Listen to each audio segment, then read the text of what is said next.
Matric के विज्ञान का मॉडल सेट। आइए हम लोग देखते हैं ऑब्जेक्टिव क्वेश्चन और उसके उत्तर। किस दर्पण का फोकस दूरी ऋणात्मक होता है? तो फोकस दूरी ऋणात्मक होता है अवतल दर्पण का। नेक्स्ट क्वेश्चन है आपका, दर्पण की फोकस दूरी f और वक्रता त्रिज्या में क्या संबंध होता है? तो f बराबर होता है r/2। f बराबर क्या होता है? r/2। तो बी ऑप्शन होगा। क्वेश्चन नंबर 3, सामान्य दृष्टि के लिए स्पष्टतम न्यूनतम दूरी कितना होता है? तो वह होता है कितना? 25 सेंटीमीटर। ठीक है, तो ये होगा आपका बी।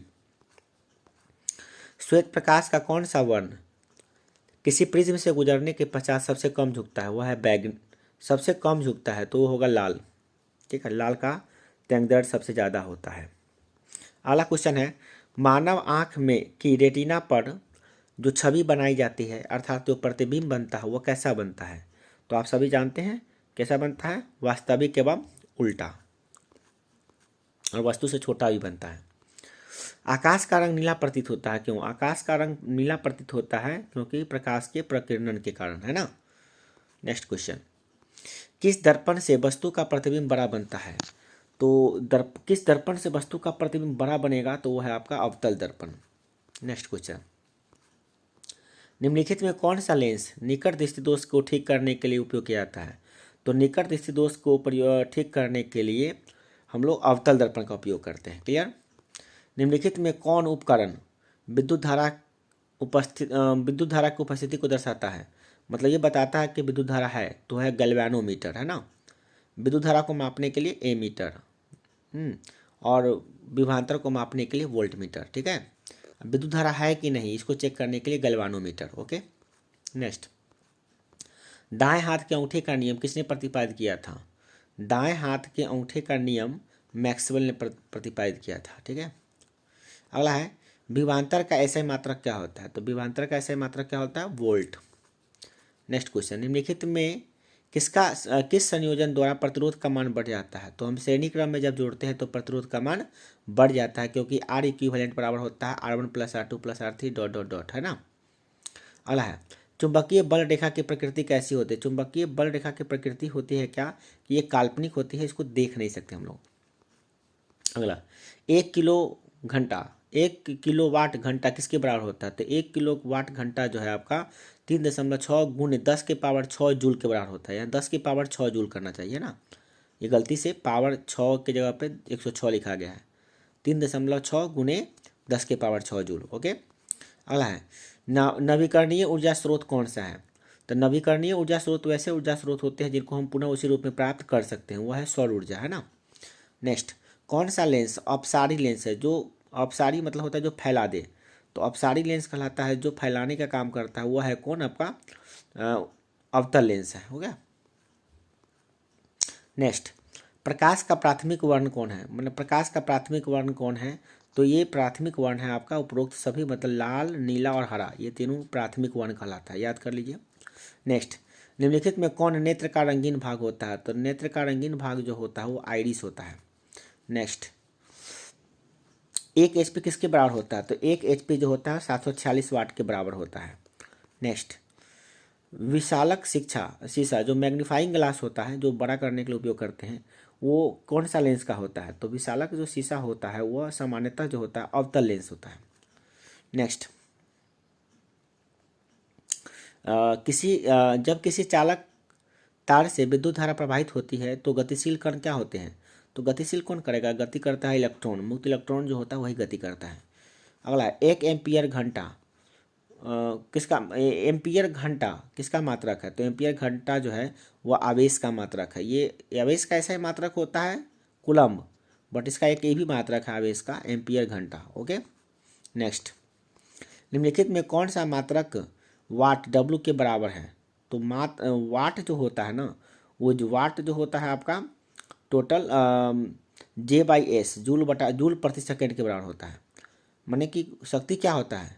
शक्ति बराबर होता है कार्य बटे समय। ठीक है, तो जूल प्रति सेकेंड जो होता है ना उसी को कहते हैं हम लोग वाट। नेक्स्ट, विद्युत धारा का मात्रक क्या है? तो विद्युत धारा का जो मात्रक है वो एम्पियर है, एसआई मात्रक कह सकते हैं यहाँ पे, एसआई मात्रक एम्पियर है, तो यहाँ पे सिर्फ मात्रक दिया। नेक्स्ट, ग्लोबल वार्मिंग के लिए जो गैस है वो कौन सा गैस जो है जो उत्तरदायी है ना, तो वो है CO2 गैस यानी कार्बन डाइऑक्साइड गैस है उसके, यहाँ पे CO2 होगा, ठीक है। नेक्स्ट, शरीर में भोजन का पचना किस प्रकार की अभिक्रिया है, तो शरीर में जो भोजन पचता है वह उपचयन अभिक्रिया है ना, उपचयन अभिक्रिया, क्लियर। और ऊष्माक्षेपी अभिक्रिया भी है, ऊष्मा भी निकलता है इसमें। कली चूना पर जब जल डाला जाता है तो अभिक्रिया क्या कहलाता है, तो कली चूना पर जब हम जल डालते हैं तो ऊष्मा निकलता है, तो ऊष्मा जब निकलेगा तो हम क्या कहेंगे, ऊष्माक्षेपी अभिक्रिया, ठीक है। और जो ऊष्मा लेता है ऊष्माशोषी अभिक्रिया। निम्नलिखित में कौन सा सबसे अधिक अभिक्रियाशील है, तो इसमें सबसे ज़्यादा अभिक्रियाशील की बात करें इसमें से फिलहाल तो Cu है, ठीक है। नेक्स्ट, चूना जल का रासायनिक सूत्र, चूना जल जो है, चूना जल मतलब क्या, भीगा हुआ चूना, तो भीगा हुआ चूना का जो आपका रासायनिक सूत्र है वो है क्या, कैल्शियम हाइड्रोक्साइड यानी कि CaOH का होल 2 यानी कि D नंबर ऑप्शन होगा। नेक्स्ट, कोई विलयन लाल लिटमस पत्र को नीला कर देता है तो उसके pH का मान कितना होगा, तो लाल लिटमस पत्र को नीला करने का पावर कौन करता है, लाल को नीला करेगा कौन, क्षार, और क्षार का pH का मान कितना होता है जानवे करते हैं, या तो मैंने 7 से अधिक होता है, 7 से अधिक कौन कौन है, 11 और 10 यानी A और B, यानी कि इसका आंसर होगा D।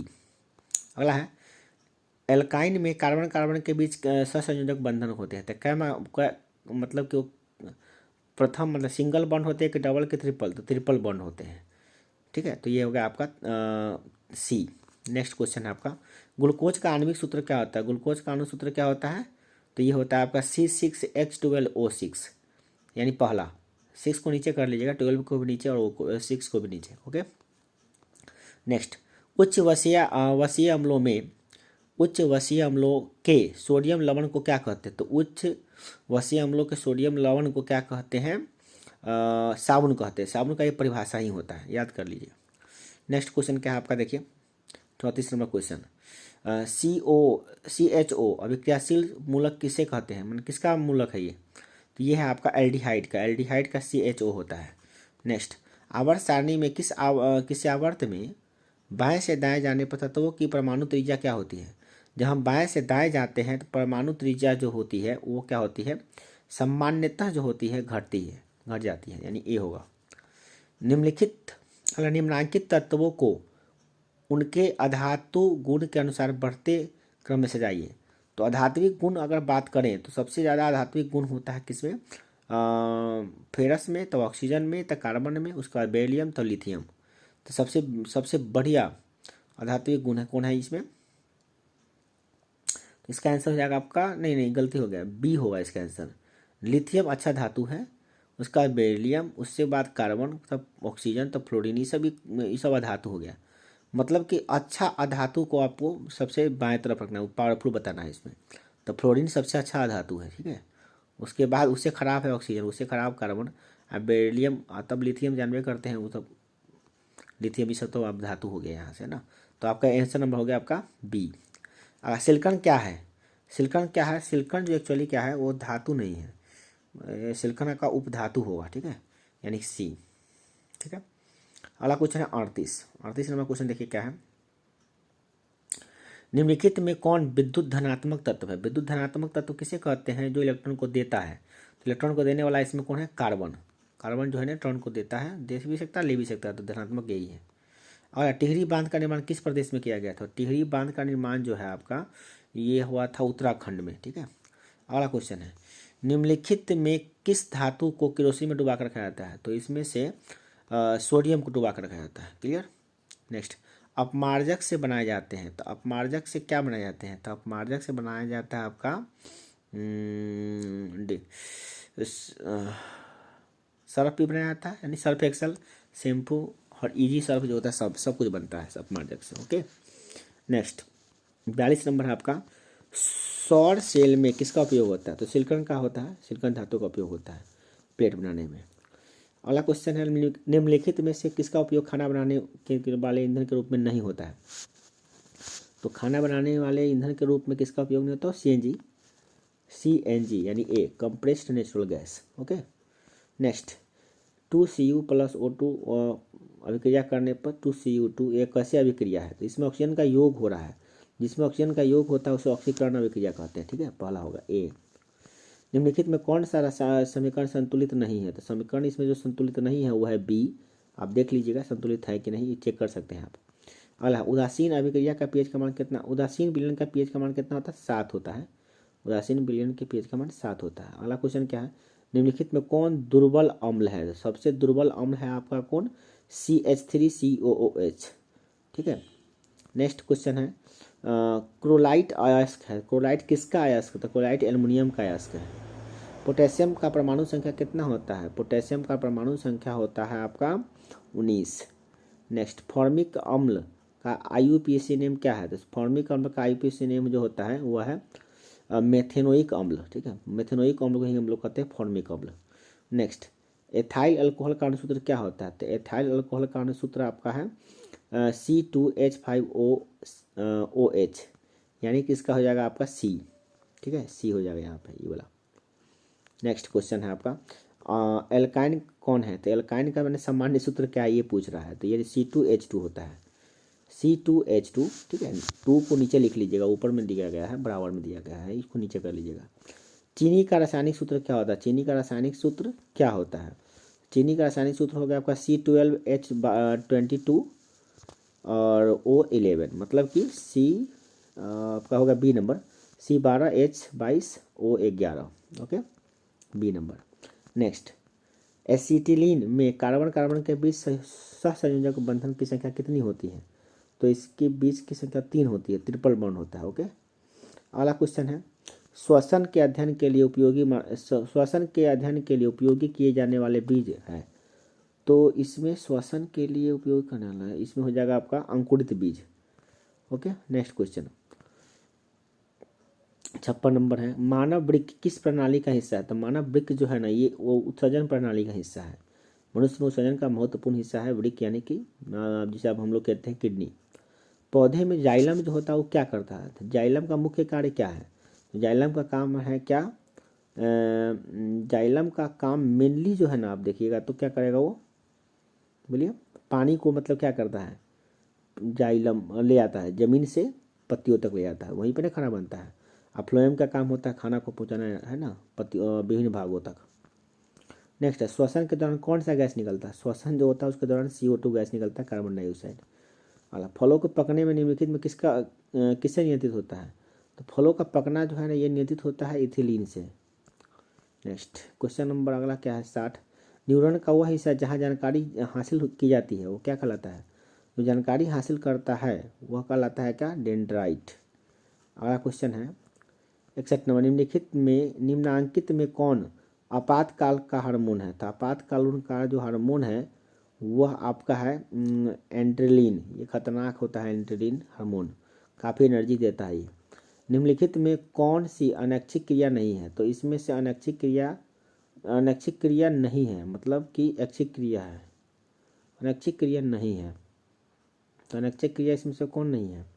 डी, चबाना, ये आपके ऐच्छिक क्रिया है, मतलब है ना, इच्छा करना चलता है। मानव में गर्भ की अवधि कितनी होती है? तो मानव में गर्भ की अवधि होती है आपका 9 महीना। 9 महीना के 29-27 यानी कि आपका हो जाएगा 270 दिन। ओके, गंगा एक्शन प्लान कब शुरू हुआ था? गंगा एक्शन प्लान जो है आपका यानी कि 1985 में हुआ था। अगला है, मुकुलन द्वारा अलैंगिक जनन निम्नलिखित में किस में होता है? मुकुलन द्वारा जो जनन होता है वो होता है ईस्ट में। अगला, निम्नलिखित में कौन सी बीमारी श्वसन तंत्र से संबंधित है? श्वसन तंत्र से सबसे पहले बीमारी होगा आपका TB। नेक्स्ट, मनुष्य और अन्य मांसाहारी जीव निम्नलिखित में किसका पाचन नहीं कर पाते हैं? मनुष्य या अन्य जो मांसाहारी जीव होते हैं वो किसका पाचन नहीं कर सकते हैं? तो वह है आपका सेलुलोज। सेलुलोज का पाचन करना संभव नहीं है। ब्रेन हैमरेज का मुख्य कारण क्या होता है? ब्रेन हैमरेज का मुख्य कारण जो है आपका हाइपरटेंशन है। अगला क्वेश्चन, निम्नलिखित में से परजीवी पादप का उदाहरण है कौन? परजीवी जो दूसरे पर आश्रित रहते हैं, परजीवी पादप का उदाहरण है आपका करकुट्टा। नेक्स्ट, हृदय से रक्त को संपूर्ण शरीर में पंप किया जाता है, तो हृदय से किसके द्वारा किया जाता है? तो आपका हृदय से किया जाता है सबसे आलिंदों के द्वारा किया जाता है, आलिंद। हाइड्रा में अलैंगिक जनन की विधि क्या होती है? तो हाइड्रा में अलैंगिक जो होता है, हाइड्रा है, तो हाइड्रा में ज़्यादातर क्या होता है आपका मुकुलन होता है, हाइड्रा में मुकुलन। जनन संचारित रोग है कौन? जनन संचारित रोग, जनन से जो होता है, तो जनन से सब, इसमें सब बोलता है, इसमें से सब है, हाँ बिल्कुल सभी होगा, सभी बीमारियां होती हैं। नेक्स्ट, पुष्प का सबसे बाहरी भाग कौन होता है? पुष्प का सबसे बाहरी भाग होता है आपका दलपुंज, बाह्य दलपुंज। अगला है, ब्लड समूह ए का कौन सा एंटीबॉडी होता है? तो ब्लड समूह ए का जो एंटीबॉडी होता है वो है सी, यानी कि बी होगा इसका आंसर, यानी कि ऑप्शन नंबर सी। रक्त में ग्लूकोज की निम्नलिखित रक्त में ग्लूकोज की मात्रा निम्नलिखित में से कौन नहीं नियंत्रित करता है? तो ये नियंत्रित नहीं करने का काम कौन करता है? इंसुलिन। इंसुलिन इसको नियंत्रित नहीं करता है। पादप हार्मोन है कौन? इसमें से पादप हार्मोन है तो ये है आपका जिब्रेलिन। अगला क्वेश्चन, हार्मोन स्रावित होता है कहाँ से? तो हार्मोन स्रावित होता है अंतस्रावी ग्रंथियों से। अगला है, मनुष्य के मुख गुहा में कितनी जोड़े लाल ग्रंथि पाई जाती हैं? तो मनुष्य के मुख गुहा में लगभग 3 जोड़े लाल ग्रंथियाँ पाई जाती हैं, तीन जोड़ा यानी कि 6 गो। अगला है 79 नंबर, एंड्रोजेम क्या है? तो एंड्रोजेम जो है ना ज़्यादा ये सामान्यतः क्या है? मेल हार्मोन है जो मनुष्य में पाया जाता है सिर्फ। अगला है, मटर को अपने प्रयोग के लिए किसने चुना था? मटर को अपने प्रयोग के लिए चुनने वाले जो प्रथम व्यक्ति थे उनका नाम है क्या? मेंडल। ठीक है, थैंक यू फॉर वॉचिंग। जय हिंद, जय भारत। अगर आपको ये अच्छा लग रहा है तो कहिए और भी विषय का भी डाल देंगे। Thank you.